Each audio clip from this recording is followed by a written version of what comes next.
Você já parou para pensar que a sua empresa pode estar pagando impostos a mais? O nosso sistema tributário é bem complexo e é comum as empresas pagarem mais do que o devido. Saiba que é possível recuperar os valores dos últimos 5 anos e reforçar o seu caixa. A Fortus Tax é especialista no assunto e já ajudou muitas empresas nos seus 18 anos de atuação. E o mais importante, você só paga pelo serviço depois que o dinheiro estiver na sua conta. Fortus Tax. Pagar o justo é o nosso forte.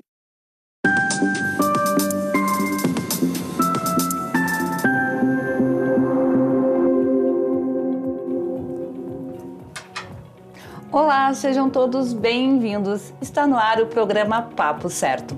Comigo, Amanda de Oliveira e Evanira Guiar. Vocês já sabem, segunda a sexta, às 8h30 da noite, estamos aqui e falamos sobre diversas áreas do direito, empreendedorismo, economia, política, turismo e saúde. E no papo de hoje, vamos falar sobre o cenário atual da saúde. Para falar sobre o tema, estamos recebendo o empresário Gustavo Machado, que ele é fundador, CEO da Educare Brasil, diretor do Grupo THM e diretor da associado da Associação Gaúcha das Clínicas de Terapia Assistida. Muito obrigado pela presença no Papo Certo. Eu que agradeço o convite de vocês. Prazer estar aqui. Seja muito bem-vindo então, Gustavo. Obrigado. E você aí de casa, venha saber mais sobre esse tema enviando a sua pergunta ou comentário através do nosso WhatsApp, que aparece aí na tela, para interagir com o nosso convidado. Um intervalinho rápido de 30 segundos e já voltamos.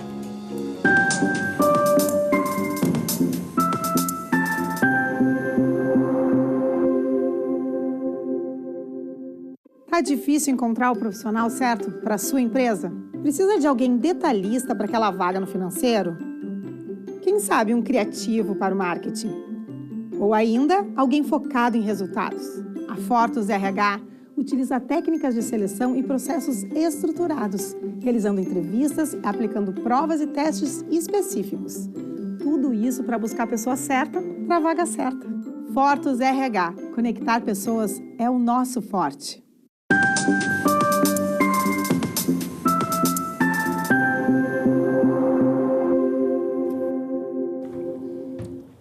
Viram como foi bem rapidinho e nós já voltamos. Não se esqueçam que o Papo Certo está sendo transmitido simultaneamente pelo YouTube e também pelo Facebook. E através dessas plataformas vocês podem assistir e também compartilhar.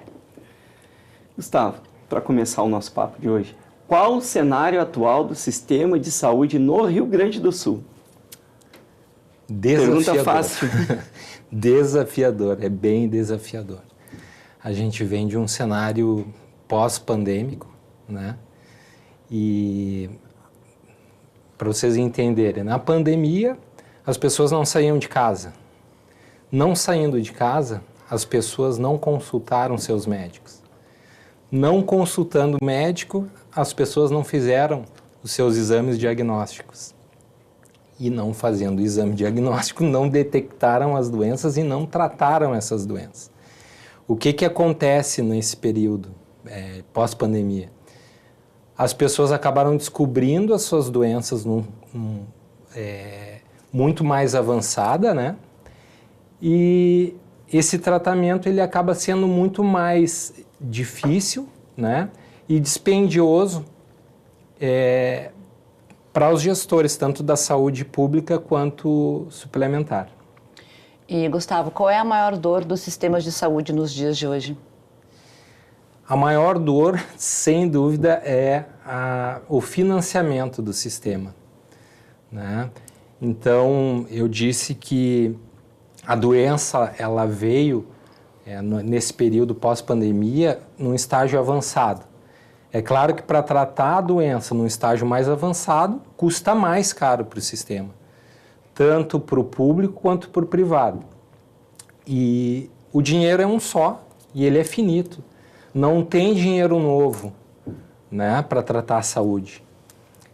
E então o que dificulta hoje a gestão, tanto no setor público quanto no privado, é administrar o recurso escasso que existe para a saúde.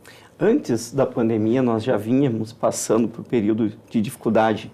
Eu lembro agora, nós estamos aí em discussão aqui no Rio Grande do Sul do IP, né, IP Saúde, que está em discussão aí correção, enfim. Mas antes da pandemia, nós já passávamos por isso. A pandemia, além de todas as consequências, sequelas da própria Covid, ainda teve esse represamento de todos esses tratamentos que acelerou ainda muito mais, né? E Sim. quais as áreas terapêuticas que têm o maior impacto financeiro no sistema de saúde? Sem dúvida, é a oncologia, a hematologia, a área das doenças imunomediadas, doenças raras. Por quê? Porque essas doenças hoje, elas possuem, o que é muito bom para o doente, um arsenal de medicamentos, né, que dão uma qualidade de vida muito maior para esse paciente. Mas, por outro lado, são tratamentos muito caros, né? E esses tratamentos, eles vêm sendo incorporados tanto no rol da ANS, para obrigar os convênios a pagar por eles, quanto no PCDT, né, que é o Sistema Público de Saúde que oferece. Então, esse é o impacto da incorporação dessas novas tecnologias, trazer um maior custo para o pagador da saúde. Então, por um lado é bom, né, para o paciente, mas pelo outro lado que é o impacto no todo o sistema. E falando exatamente sobre isso, sobre o impacto das incorporações e nos tratamentos das pessoas, qual é o diferencial dele? É sensacional, é sensacional. Eu sou muito entusiasmado com isso, porque a gente percebe que essas tecnologias, elas mudam a vida das pessoas, e quando a gente fala de pessoas, a gente fala de famílias, né? Quando a gente consegue ter um melhor prognóstico no tratamento de doenças graves, por exemplo, o impacto que isso tem numa família é... Pode trazer para nós alguns exemplos dessas novas tecnologias aí com impacto para, então, os pacientes? Muitas, são vários. Vou dar exemplos, assim, de doenças que são bem comuns, por exemplo, hipercolesterolemia. Hoje tem medicamentos infusionais, né, injetáveis, que o paciente faz uma aplicação, né, periódica e controla o colesterol. Então, ele, com isso, ele tem um melhor controle da doença e ele não precisa estar administrando medicamento oral diariamente, né? Enxaqueca crônica, por exemplo, que é uma doença que há muito tempo tinha pouca coisa a se fazer, hoje tem medicamento imunobiológico que com a aplicação controla a doença. Isso tem um impacto na qualidade de vida absurdo das pessoas. Fora isso que a gente nem está falando aqui no tratamento das doenças oncológicas, hematológicas, essas novas tecnologias que vêm para o tratamento dessas doenças, elas dão uma perspectiva, um prolongamento da vida das pessoas que há algum tempo atrás nem se imaginava, né? E eu penso que do jeito que está caminhando a evolução dessas drogas que vêm para o tratamento dessas doenças, o câncer, por exemplo, num futuro talvez muito próximo, a pessoa que diagnosticar previamente a doença vai morrer de velho e não vai morrer de câncer, vai ser uma doença crônica como qualquer outra. Então podemos dizer que em termos de futuro, os medicamentos, os comprimidos, eles vão ir diminuindo. A pessoa tomar 14, 15 comprimidos por dia com os novos tratamentos, vão ser substituídos os comprimidos por outras eficácias? Existe uma tendência nesse sentido, sim. Existe, sim. Porque essas drogas em que a indústria farmacêutica investe as suas pesquisas, elas trazem essa conveniência para o paciente, né? Maior segurança, né? Maior conveniência. Isso que nós nem falamos em tecnologia de diagnóstico. Porque aí o avanço, né, nas clínicas de diagnóstico, enfim, também está muito avançado, né? Demais. A gente está entrando na era da genômica. Hoje a gente já tem condição e vai ter cada vez mais condição de fazer testes genômicos para saber a que tipo de tratamento que a gente pode se submeter e ter uma melhor resposta terapêutica. Excelente. Exames de imagem. Isso tudo tem um impacto também no nosso sistema de saúde para o paciente, naturalmente, né? Sim. Para o sistema de saúde. sem dúvida, porque o que acontece?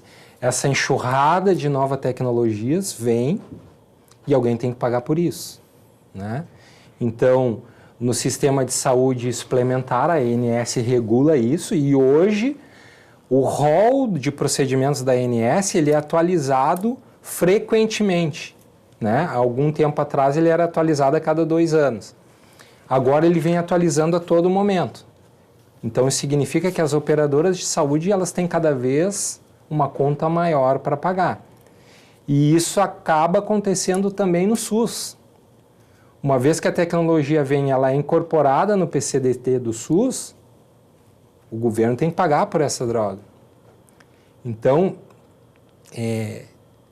ao mesmo tempo que traz esse benefício muito grande, traz uma preocupação muito grande para a sustentabilidade do sistema. Eu queria aproveitar agora o nosso espaço para te pedir para trazer as novidades, então, do mercado. Nossa, tem muita coisa, gente. Muita coisa, assim, nesse cenário mesmo que eu falei para vocês, da oncologia, da hematologia, os grandes laboratórios têm no pipeline para lançar nos próximos anos um infinito de drogas, né? Eu fui num evento recente aí na Novartis, que é um grande fabricante, só eles tinham mais de 180 produtos para lançar nos próximos anos, em pesquisas muitas delas bem avançadas. AstraZeneca, Pfizer, os grandes laboratórios, Janssen farmacêutica, né? No cenário de vacinas, por exemplo, já tem no radar uma pesquisa clínica para lançar uma vacina combinada de vírus influenza e Covid.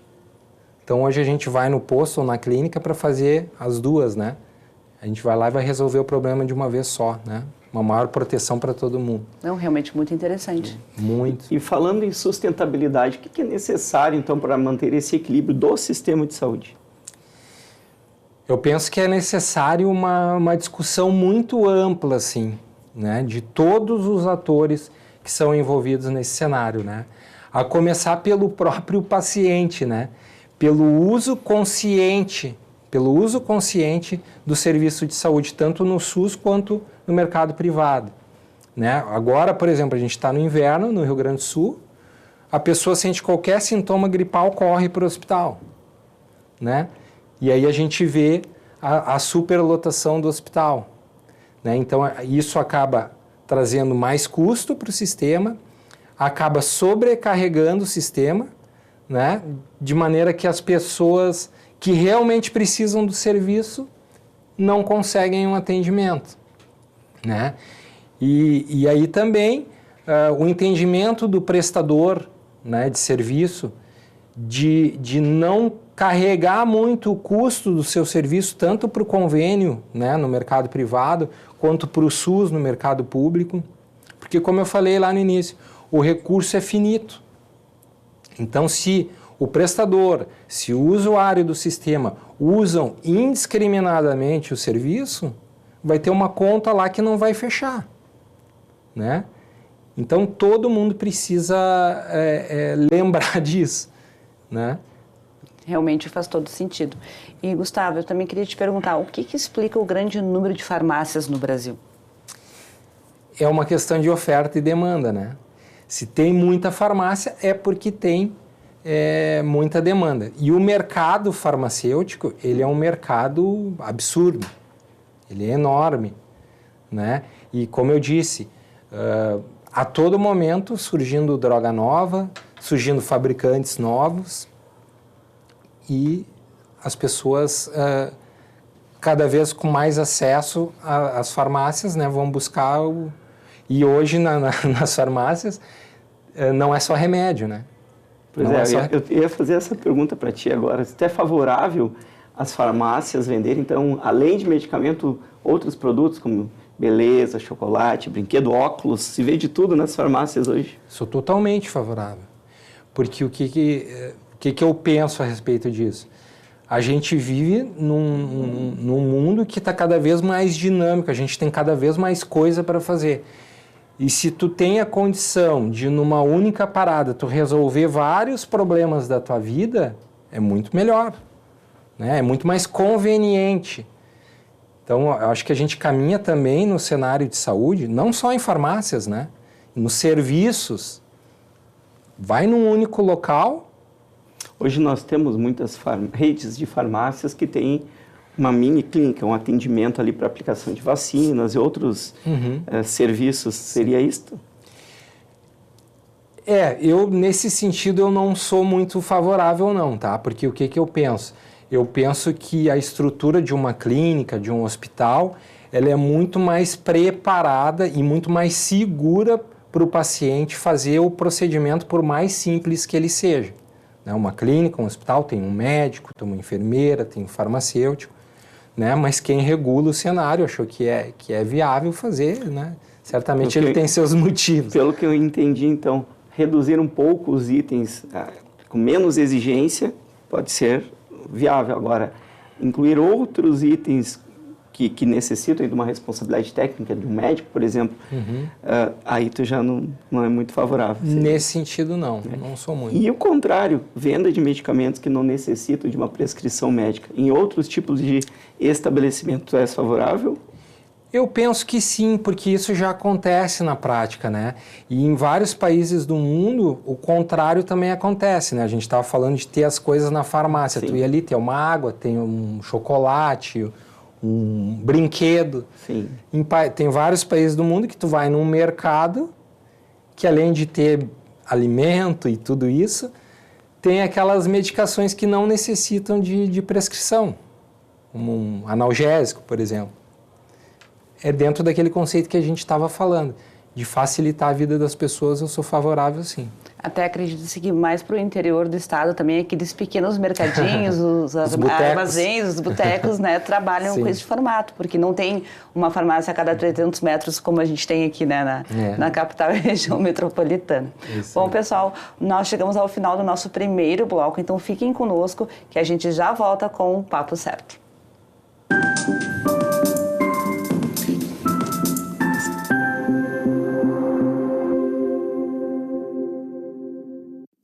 Em tempos de juros altos, margens reduzidas e incertezas, rever estratégias é fundamental para manter o seu negócio competitivo. Esse cenário exige planejamento e organização financeira. Nessas horas, qualquer ajuda é bem-vinda, mas a ajuda de um especialista é necessária. A Fortus Consulting conhece na prática e tem as soluções adequadas para cada situação. Fortus Consulting. Melhorar os seus resultados é o nosso forte.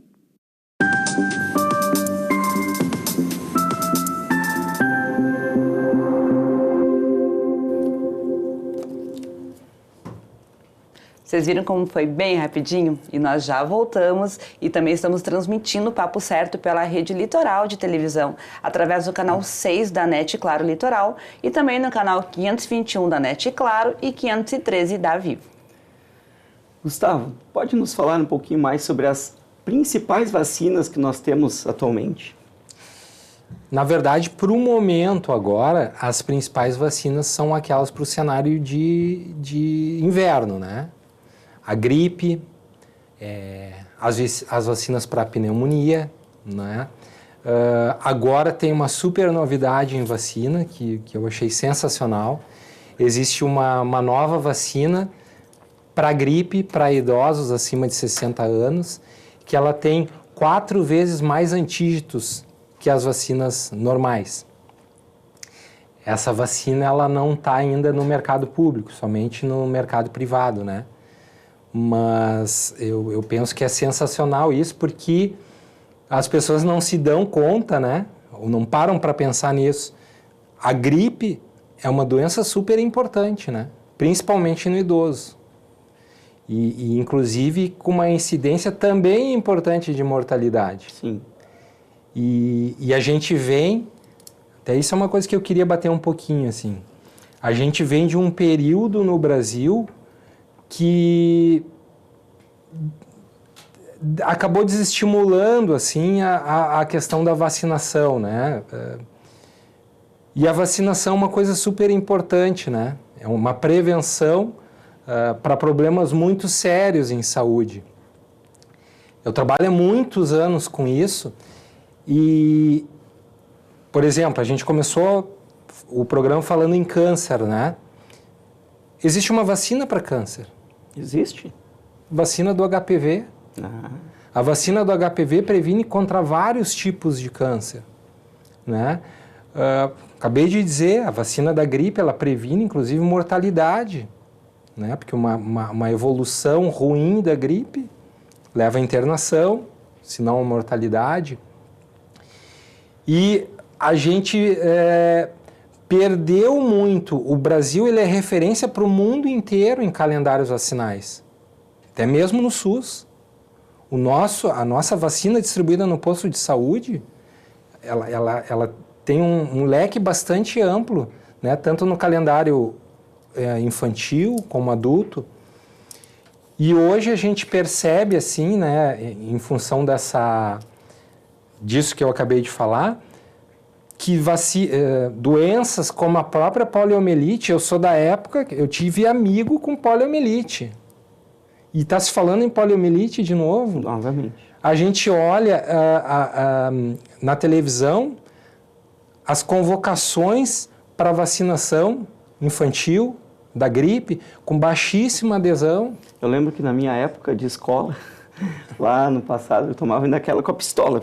Né? Então, e era todo um mutirão nas escolas. Eu lembro que sempre que tinha alguma mutirão, porque eram mutirões de vacinação e tinha muito menos. Todo mundo ia se vacinar, tanto que o Brasil comemorava, né, a erradicação de diversas doenças por conta das vacinas. E hoje, muitas voltando aí perigosas. Sarampo, rubéola. E uma pergunta que eu faço para vocês agora. Quem questionava alguma coisa sobre aquele pistolão no braço nas escolas? Imagina, ninguém questionava nada. Ninguém questionava nada. Chorando na fila, mas tinha que ir. E as doenças se erradicavam. Então a gente tem uma coisa que é maravilhosa para a saúde do coletivo, que é a vacina. E as pessoas se questionam se vão fazer ou não. A gente está saindo da pandemia por quê? Por causa da vacina. Vacinaram, né? Verdade. E quais as novidades que nós temos em relação às vacinas? Trouxeste já uma aí, mas tem outras? Sim, tem. A gente tem, por exemplo, eu falei do HPV. A primeira vacina do HPV, ela protegia contra 2 tipos de vírus, que é a bivalente, depois para 4, que é a tetravalente, e agora surgiu a nonavalente.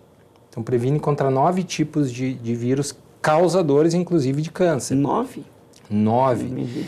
A gente tem uma vacina relativamente nova também para herpes zoster, que é uma doença bem chata, né?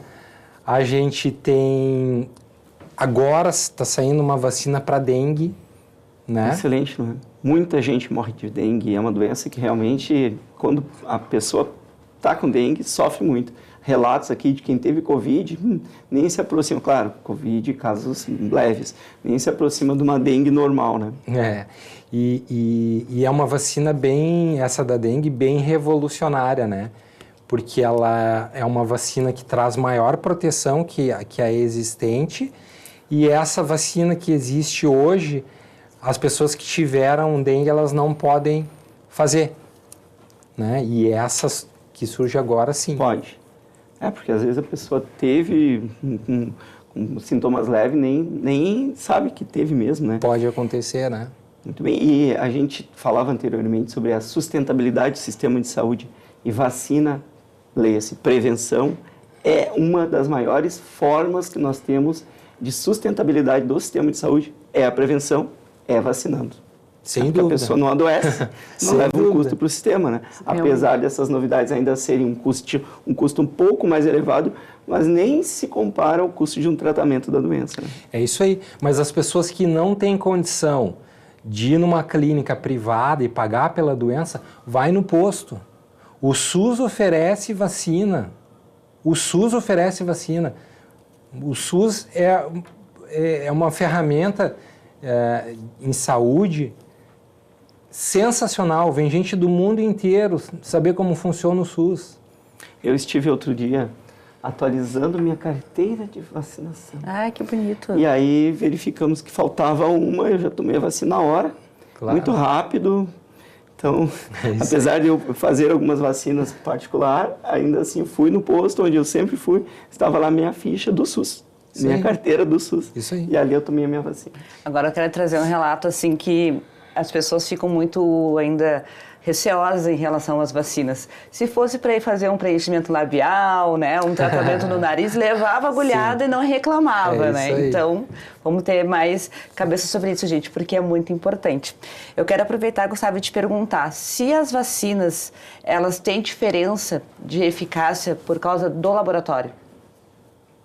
Não, de maneira nenhuma, porque o que acontece?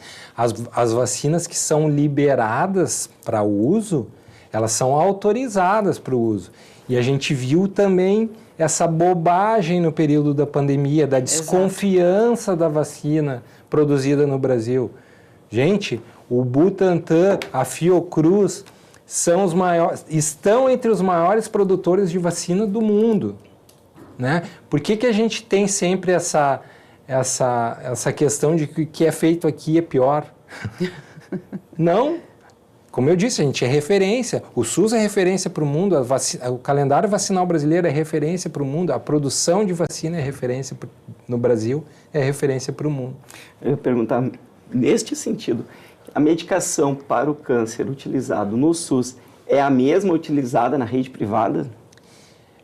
O arsenal de drogas à disposição no SUS não é o mesmo do mercado privado, né?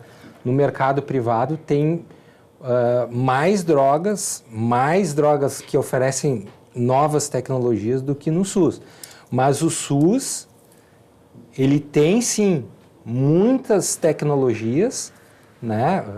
Claro que a gente gostaria que fosse melhor, mas ele oferece uma qualidade de tratamento também para o usuário. O medicamento que é utilizado é o mesmo. Nem todo medicamento da rede privada vai para o SUS, mas o que o SUS usa é o mesmo. É o mesmo, né? Existe, assim, muitas vezes o uso no SUS, e agora também cada vez mais em função da sustentabilidade, o uso de biosimilares, tá? Que são drogas similares às originais, mas com um efeito terapêutico também. Esse aí eu acho que daria um tema para um programa inteiro, Com falar certeza. sobre genérico, similar, como é que se chama o primeiro? Referência? Biosimilares. Das drogas biológicas são os biosimilares. Gustavo, eu quero aproveitar e te perguntar sobre o processo de importação de medicamentos importados. Ele continua ainda muito burocrático, como, por exemplo, o canabidiol? Sim, o processo de importação é burocrático, porque essas medicações não têm registro no Brasil, então eles passam pelo crivo da Anvisa. E o canabidiol em especial, que é uma droga que está sendo largamente utilizada cada vez mais, porque ela tem efeitos terapêuticos bem importantes. Mas para importar essa droga para o Brasil é necessário uma autorização especial da Anvisa. E essa autorização é para o paciente ou o laboratório aqui? É para o paciente. Para o paciente. Então é uma importação individual. Individual. Não consigo importar um lote para dispor, né? Exato. Mas aí tem uma questão de preconceito, né? Eu acho que tem muito mais a ver também com a indicação, né? Então é avaliado o laudo ali, né? Para ver se está bem justificada a entrada dessa medicação sem registro no Brasil. E o que vem por aí, né? Em relação a... Olha, infelizmente não deu tempo. Acabou?